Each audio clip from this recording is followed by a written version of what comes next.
The Tobago Rhythm and Soul Festival runs from April 17th to 20th with 3 events. It begins with the praise and worship event Melodies from Heaven on Thursday 17th at Shaw Park Complex and continues on Saturday at the Buku Integrated Facility with the Buku Seafood and Jazz, and concludes on Sunday 20th with a fusion at the Dwight York Stadium Parade Grounds. Joining us this morning to share a bit more about the Rhythm and Soul Festival and Tobago's input for National Carnival is Kern Cohen, CEO of the Tobago Festivals Commission. Good morning and welcome.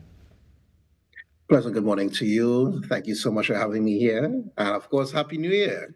Happy New Year, and thank you so much for joining us as well. I know that we are just on day 2 of 2025, but I'm sure that you are already super busy with the announcements and the preparations for the festival. So let's speak about that. One of the first things a lot of people have been asking is how sustainable would you say this festival is moving forward after it being scrapped, of course, in 2024? Well, first of all, let me say that this is not a replacement for the Jazz Festival. This is an opportunity that we saw. The booking was presented to us for Buju Banton at the time, already secured at April 20th. And we saw an opportunity to build around it and give something with a little bit more dynamic to music and what Tobago has to offer. And there's where Rhythm and Soul was birthed.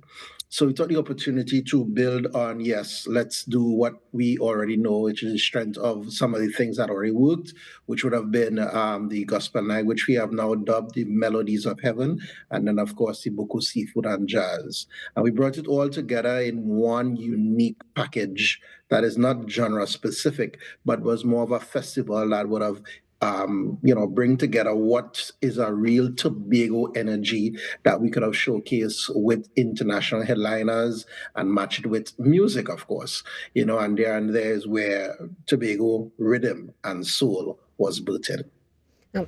One of the things that, of course, we have seen since the announcement was a bit of dissatisfaction, let's say, specifically given the date. Some were saying it would take away from the Easter celebrations and those who, of course, would frequent it. So what is your response to that? And is there any way that you're going to be infusing some of that tradition into this Rhythm and Soul weekend? The first thing that we did was make sure we understood what was happening on the landscape at that time. And of course, there are some smaller events that usually would take place. And when we went to these same smaller events, some of them were not doing their events, some of them were onshore, and some were still having. So we already had an opportunity to partner with those. So for example, even the traditional crab and goat race at Buku, the Mount Pleasant, we are already partnering and having conversations to bring the entire weekend as to one major festival, as well as the entire Easter time period. Even the following weekend is Black Two Sugars jazz event, and we are also incorporating our entire conversation with them as to how do we all benefit and raise the stakes. So it gives us a little bit more bargaining power to negotiate with our ANC bridge, knowing fully well that, these are the conversations that they want to hear. Do you really have the need to bring this amount of people to Tobago? So once we place ourselves in the middle of such a time period, all our ships will raise with this rising tide. We provide more opportunities for our tourists, more opportunities for our local economy, and more opportunities for just generally people to have something to do while they're on the island. So we didn't just haphazardly jump in and decided to, explode in the middle of something that already exists. We did do our research. We did have the conversations with our partners, our stakeholders, and everyone within the space of Tobago and even Trinidad to know that this is an opportunity that we can see happen for the space. Okay, Mr. Cohen, so walk us through what we can expect this Rhythm and Soul weekend, starting, of course, from the 17th to the 20th.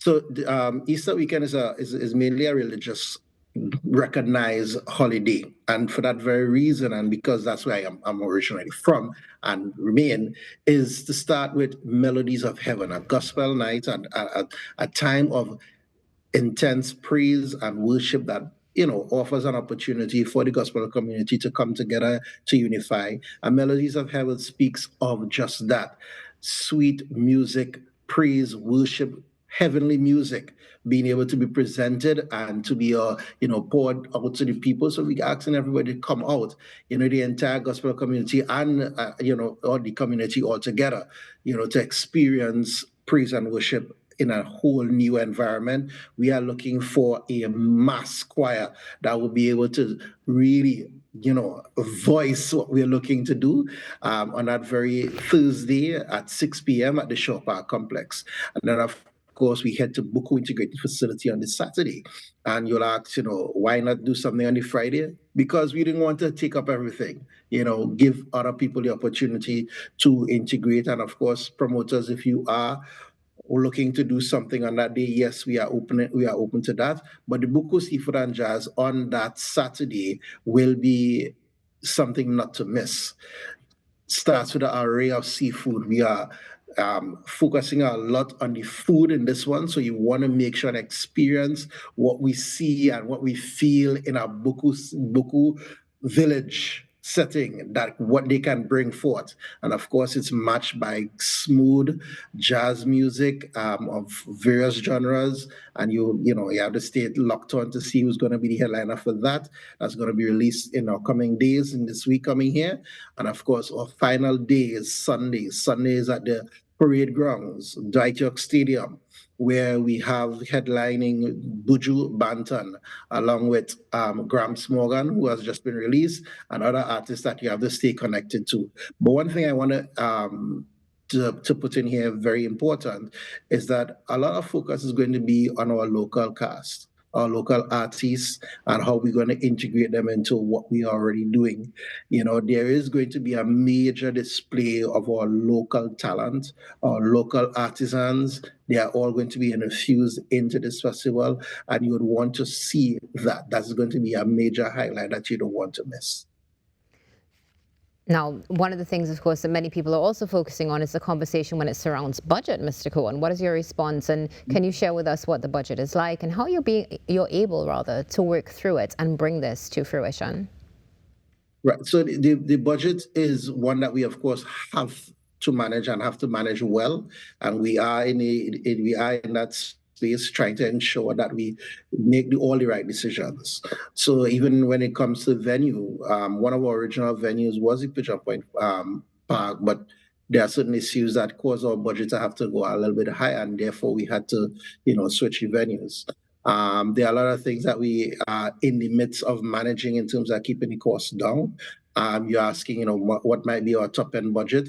That we are planning to, of course, have that conversation in the public space within the coming days as we lock things in and make sure we have all our ducks in a row. So, we will be talking cost. Thus far, we are, bouncing between 6 and 9 million. But we are managing well to ensure that we have a good display of what we need to do and keep it under cost.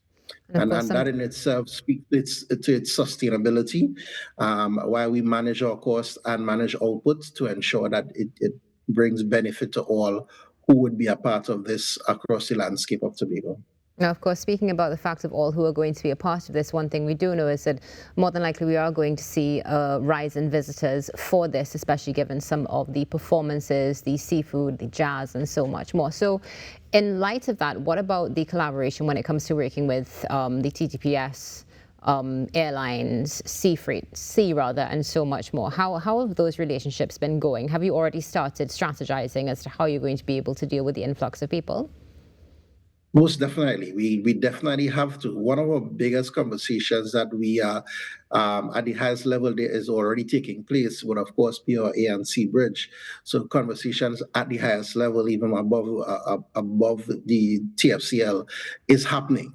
And we are going to go deeper into those conversations coming into January, because we really want to send a different statement this Easter weekend, this entire Easter 2025, and not just on the Easter weekend itself, but before and the after, to show that there is a demand to get to Tobago. There is a demand for what Tobago has to offer. How can we really make this work in a greater sense? So there is a higher conversation that we hope to engage in, that we hope to see the benefit of for Tobago. With the coming of the new airport, we hope that this also benefits the entire island in the coming months. But from a security standpoint, yes, a major part of our entire build out is to ensure that the TTPS and all our security forces are infused into this festival, just as we have done for all our other festivals before now, to ensure that security is at the primary front of what we do, and not just on the event days, but visitors coming in at the hotels and the roads. Everything must be incorporated. The conversation must be integrated into every aspect of what we do. This festival is not just for the festival itself, but it's all of the island of Tobago, all of its facilities, all of its functionalities can benefit from it. And it's important that we understand that as both stakeholders and those who are involved. How can we really work together to see the benefit of it? Now, something else that's also important that we understand is we're just shifting the conversation now, of course, rather to National Carnival. THA wants stakeholders to take control of events. Can you elaborate on exactly what this is and what the, I guess, what the intention is moving forward? Well, let me just clear that up. From the Tobago Festivals Commission Limited, we have taken a stakeholders view of things, and they themselves will understand what they want. And what we want to be able to do is to support them as best as we can in order to achieve a holistic outcome. Our stakeholders are the front of our conversation. So those who are at the cultural end or cultural front end of the National Carnival in the Tobago space, we want to be able to support them, all of them, and to be able to establish what that will look like and feel like at the best of what we need to do. The stakeholders have a clear understanding of what they want to accomplish, and we would want to infuse our management or logistical strength to be able to support them the right way and be able to build out what is required for that season. Now, as you mentioned, building out what's required for the season at this time, has anything been put in place? Have any events perhaps been managed or going to be retained, rather, by the Commission? Yes, we are going to ensure that, one of our main events would be the interdepartment, the THA interdepartment that would remain a TFCL managed and established event. So you're going to see us do that, but we're going to be supporting all of the other things like the Kiddies Carnival, the Parade of the Bands, and all the other things that will go along with it. Yes, those things will be happening, but the interdepartment is going to be what we will be holding on to. And Mr. Cohen, is there anything else in particular that needs to be mentioned in reference to the National Carnival before we move on? What we are looking for right now is to upscale what we are already doing and to really kind of home in onto what it means in the Tobago space for us with the National Carnival. It's of course going to be a very different product than October, but it's going to really and truly help us as a people do what we call cultural transition to the younger generation, because a lot of focus in this National Carnival will be on the kiddies, the younger generation, cultural transition, and all of those things that will help keep the culture alive. And of course, we look forward to continuing to check in with you to see exactly what's going on and how things are progressing. But before we go, Mr. Cohen, of course, it's a brand new year. And you did mention in the beginning, Happy New Year. So tell us, do you have any New Year's resolutions that you can share? Oh boy. For me, yes, of course, the greatest one, of course, is weight management. I think everybody has that on their list, right? Yes, definitely. So yes, personally, that's for me. Want to be able to, of course, set that precedent for myself. But for my organization is, we dub the team, innovating culture and inspiring progress. And that is one thing we want to focus as the Festivals Commission, is to really see a new way of how we can really demonstrate this Tobago culture that we so love and what we can bring to the people and to bring the people closer to us. So for all New Year's resolution as the TFCL, is bring the people closer to us. Bringing people closer, definitely something we can all get on board with. Thank you so much for joining us, Mr. Cohen. It's been a pleasure, and all the best for 2025. Thank you so much. You have a wonderful day. You too. Ken Cohen, CEO of the Tobago Festivals Commission, sharing with us what's going to be happening, of course, not just speaking about the Tobago Rhythm and Soul Festival, but the input for National Carnival, a continued point of conversation. Stay tuned because Tobago Thursdays are continuing right after this break.